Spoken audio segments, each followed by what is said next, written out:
Olá, meu irmão, minha irmã, que a graça e a paz do bom Jesus seja com você. Que bom estarmos juntos mais uma vez em mais uma aula de Escola Bíblica Dominical. Hoje nós vamos estudar a respeito da lição número 13. Estamos estudando a respeito de gente que fez e hoje nós vamos estudar a respeito da figura de João Marcos, um dos evangelistas.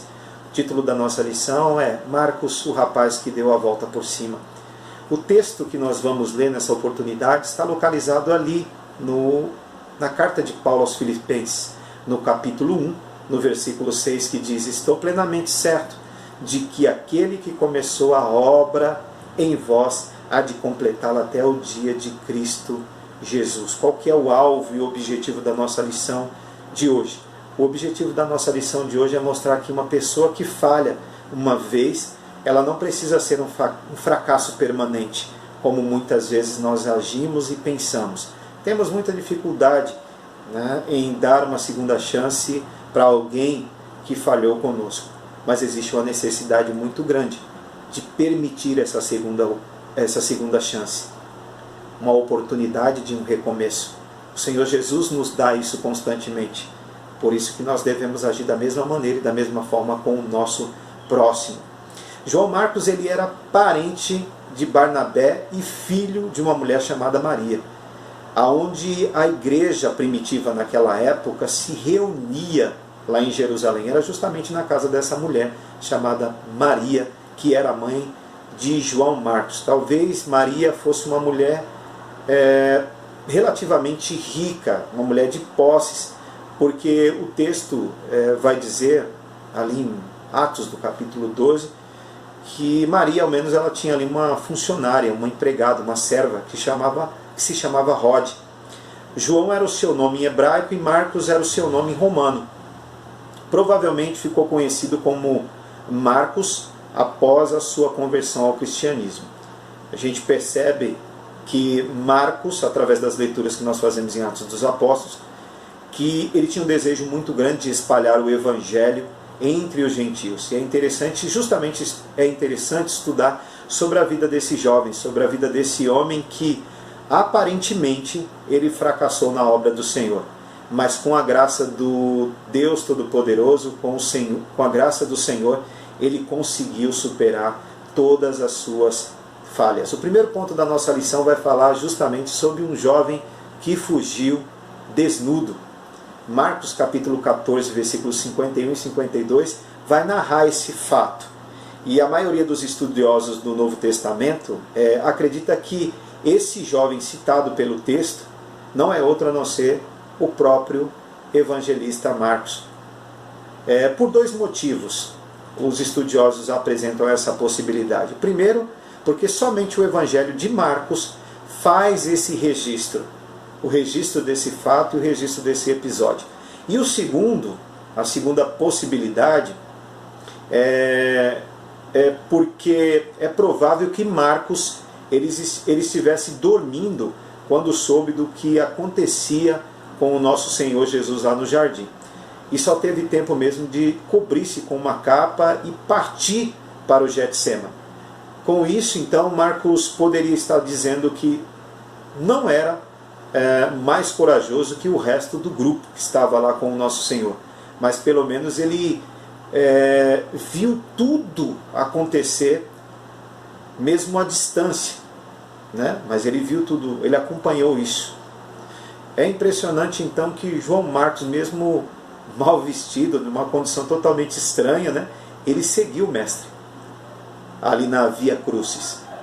Quem sabe ali olhando de longe, mas estava seguindo, mesmo sem devidamente preparado o vestido, disfarçado, ele procurou seguir a Jesus, mostrando dessa forma a sua relação, a sua profunda relação de amor com o Mestre Jesus, que no momento estava enfrentando ali uma das horas mais difíceis e decisivas do seu ministério, que era a chamada hora onde o Filho glorificaria o Pai.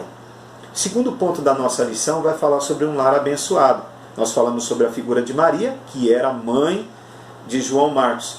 E o lar abençoado não era outro a não ser o lar de Maria. Em meio a perseguição e a hostilidade enfrentada naquela época pelos judeus não cristãos, que bom haver, né, um lugar onde se pudesse orar e ter comunhão com os irmãos na fé.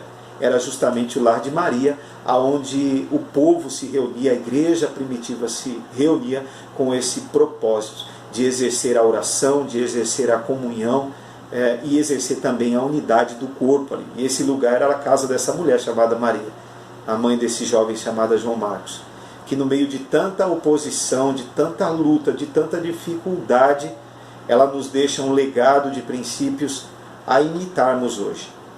O da comunhão e também o da oração. Aqueles irmãos estavam, como eu falei, aflitos com todo o período difícil que eles estavam vivendo, mas estavam aflitos também com a prisão de alguém muito importante no meio deles, que era a figura de Pedro, o apóstolo Pedro. E mesmo assim eles estavam juntos em oração. Isso vem mostrar que no meio de tanta adversidade, mesmo assim, havia unidade do corpo. Isso serve para nós, no tempo que nós estamos vivendo hoje. Mesmo vivendo num tempo de conflitos, estranho, de adversidade, que não falte para nós a unidade do corpo de Cristo, porque estamos ligados pelos laços do amor de Jesus. Então, naquela época, pregar o Evangelho e testemunhar de Cristo em Jerusalém não era uma tarefa tão fácil como se imagina. Para um grupo que não tivesse ali uma fé firme e verdadeira em Jesus Cristo.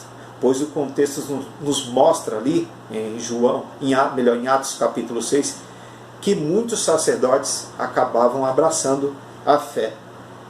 Mas o povo judeu, mesmo assim, existia muita dificuldade por parte do povo judeu em abraçar a fé. Imagine também para os sacerdotes que eram seus líderes. Mas nós aprendemos com essa lição de hoje, através da atitude desses irmãos que estavam ali procurando propagar o Evangelho do Reino, nós aprendemos que quando somos testemunhas fiéis do nosso Deus, do nosso Senhor, Deus faz a obra com que essa obra seja cause um efeito profundo no coração de quem quer que seja, mesmo que apresente um coração petrificado, duro, difícil de penetrar. Mas quando o povo de Deus é um povo que são testemunhas fiéis desse Deus, Deus age dessa maneira, dessa forma, fazendo com que a pregação do Evangelho seja bem sucedida ao coração dessas pessoas. O terceiro ponto da nossa lição vai falar justamente sobre o seu fracasso como missionário. Palavrinha indigesta essa, né? Ninguém quer fracassar na vida. Todo mundo quer acertar, né? Ter o fruto do seu trabalho, ter um resultado como fruto do seu trabalho, ser bem sucedido. E a gente percebe que na primeira oportunidade, João Marcos não conseguiu ser bem sucedido. E então, em companhia do seu tio Barnabé, João Marcos ele acompanhou Paulo na sua primeira viagem missionária até Perge, onde nesse momento, naquela ocasião, João Marcos voltou, onde não existem motivos declarados nas Escrituras o porquê de sua atitude, mas o fato é, ele abandonou a obra, ele deixou para trás a obra. E talvez naquele momento até ele deva ter se sentido indigno, talvez, de retornar. E isso causou um desgaste muito grande entre a figura de Paulo e entre a figura de Barnabé. Lembra? O texto vai falar que eles tiveram ali um atrito, algo que se tornou impossível, não digo a questão do fator da convivência, mas de permanecer junto temporariamente, né? E dizem que o negócio não foi fácil, não, foi sério mesmo, que é aparentemente difícil de ter um conserto. Por isso que Paulo disse, olha, daqui para frente eu vou seguir com Silas, e o Barnabé disse, daqui para frente então eu vou seguir com João Marcos. Não trata-se de uma divisão, como muitas pessoas se utilizam desse texto, para fortalecer a ideia de que Deus compactua com a divisão. Mas houve uma separação entre Marcos entre Barnabé e Paulo, justamente para desenvolver a obra em campos diferentes. Nós vemos aí a ação de Deus também, né, sobre a vida desses homens que foram chamados para exercer a pregação do reino de Deus, do evangelho do reino de Deus. Então, Barnabé e João Marcos decidem ir para Chipre. Ignoramos aqui o que aconteceu realmente com João Marcos em relação ao seu fracasso como missionário, mas podemos inferir que talvez nós podemos apontar aqui algumas possibilidades de sua atitude. Talvez falta de experiência com Deus, ou talvez até a falta de conversão, falta de convicção da chamada, ou também saudades de casa, ou medo das dificuldades que ele enfrentaria diante dessa chamada e diante dessas viagens missionárias, né, ao qual eles estavam desenvolvendo. Mas não podemos, em hipótese alguma, julgar a atitude de João Marcos, porque quantas e quantas vezes nos encontramos ou nos percebemos em algumas situações parecidas e semelhantes, e muitas vezes achamos que não teremos a oportunidade de termos uma segunda chance ou a oportunidade de ter um recomeço. Então, a gente olha para João Marcos, por ser bem jovem, o mais provável é que sua obra não havia, ou sua hora e o seu momento não havia chegado, mas chegaria. E ele teria a sua segunda chance, e ele teria a oportunidade de ter um recomeço. Então, o que aconteceu com Marcos tem se tornado, de certa forma, um fenômeno que se repete, como eu falei, na nossa vida, muitas vezes no seio da nossa igreja, né? Onde muitas vezes nós não queremos absorver ou abraçar alguma responsabilidade junto ao reino de Deus. E muitas vezes com isso acabamos desenvolvendo uma caminhada com Jesus à distância, de longe, sem assumir algumas responsabilidades ou algumas posturas que devemos ter. E por isso acabamos não tendo determinação e nem convicção verdadeira diante do chamado que nós temos a sermos servos, né, como somos. E alguns até sem experiência de conversão. Então é necessário avaliarmos tudo isso, e quando nos colocarmos à disposição do reino de Deus, nós possamos permitir com que o Espírito Santo dirija os nossos passos e nos dirija dentro da missão que o Senhor nos confiou. O quarto ponto da nossa lição vai falar sobre justamente a sua segunda chance. Se podemos usar essa expressão, um recomeço, que era necessário, e alguém precisava fazer isso. Paulo não deu oportunidade para que houvesse a possibilidade de João Marcos rever a sua postura. Mas ele teve por parte de Barnabé, né, um discipulador, aquele que discipulou o próprio apóstolo Paulo, estava discipulando também agora a figura de João Marcos. Então, ele teve a sua segunda chance, ele teve a oportunidade de um recomeço. E para a glória de Deus, foi justamente isso que aconteceu. E nós podemos presenciar isso ali em Timóteo, capítulo 4, versículo 11. Então, nós vemos aqui, nesse quarto ponto da nossa lição, a figura de João Marcos e Barnabé. Então, nós percebemos que, graças a Deus, Barnabé deu uma segunda chance a João Marcos. Paulo e Barnabé estavam dispostos a iniciar sua segunda viagem missionária. E Barnabé quis levar consigo quem? O jovem que tinha fracassado justamente na primeira viagem, porque podia enxergar o grande potencial na vida dele. Oh, glória a Deus! Que bom! Como é bom isso! É tão maravilhoso quando isso acontece. Uma das coisas que me faz vibrar no reino de Deus é justamente isso. Quando existe a oportunidade, a possibilidade de consertos para que possamos seguir adiante nessa obra tão abençoadora e linda ao qual o Senhor confiou a nossa mão como igreja do Senhor que nós somos. Então, mas Paulo não tinha a mesma convicção, né?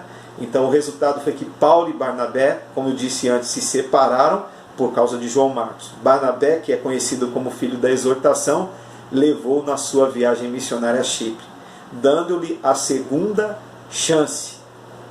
Não ouvimos mais nada negativo a respeito desse camarada chamado João Marcos, sobre a sua atuação. Parece então que Barnabé fez um bom trabalho ao discipular João Marcos. E o preço aqui de acompanhar o mestre de longe é talvez a falta de quem o apoiasse no início de sua carreira. Fez de Marcos então um crente naquela época volúvel, se assim podemos dizer. Contudo, nosso Deus é um Deus fiel, ainda que sejamos infiéis, né? Deus nos leva de volta ao lugar dos nossos fracassos e nos ordena a começar tudo outra vez, tudo de novo. Ele pode transformar a nossa falta de êxito em sucesso, porque é Ele quem nos dá o ministério. Foi assim com Moisés na volta ao Egito e com Jacó na sua luta com Deus. Então João Marcos, vamos ver aqui nesse quarto ponto da nossa lição que fala sobre a segunda viagem, a relação aqui de João Marcos e Pedro. João Marcos também gozava desse relacionamento bem íntimo com o apóstolo Pedro. Talvez fosse filho na fé dele. Sem dúvida alguma, Deus operou uma grande obra na vida de João Marcos. E ainda no quarto ponto da nossa lição, nós vamos falar aqui da relação e do relacionamento de João Marcos e Paulo.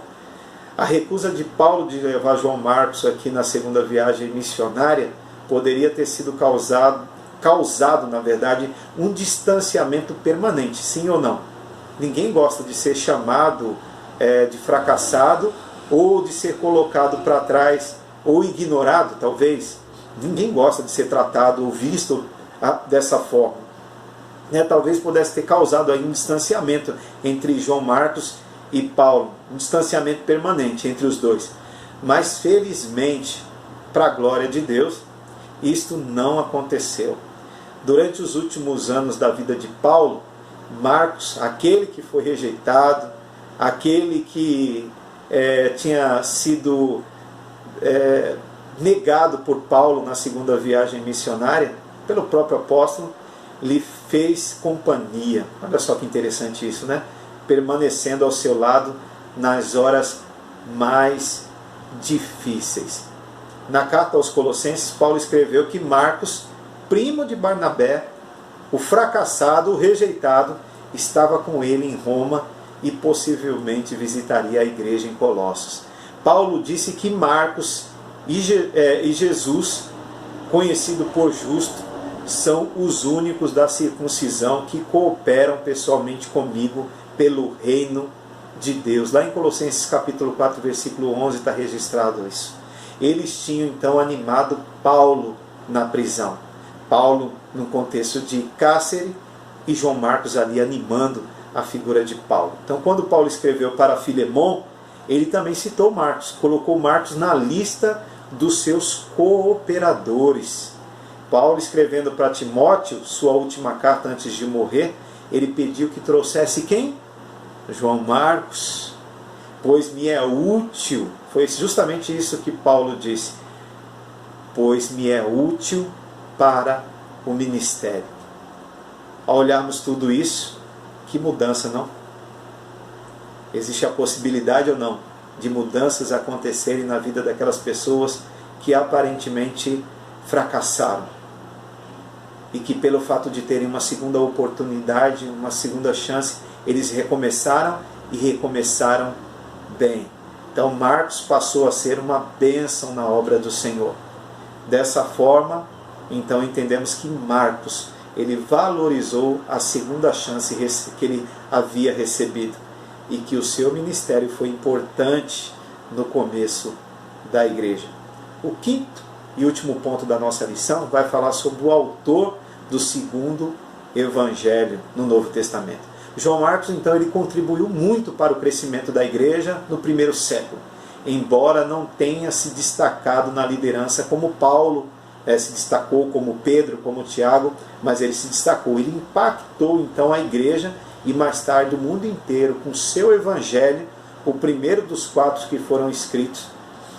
Quem poderia então imaginar que Marcos, esse rapaz rejeitado por conta de ter fracassado, seria o autor do primeiro relato da vida, morte e ressurreição de Cristo.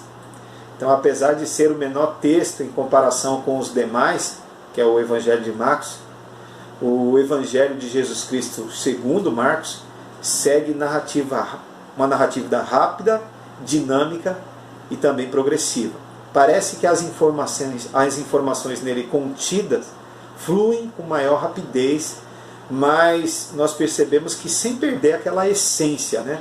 Nem os detalhes importantes e até diferentes dos demais. Então esse evangelho, de acordo com a tradição e vários comentaristas, foi direcionado ao povo romano e apresenta Cristo como sendo o servo do Senhor, enviado para realizar uma obra específica de Deus.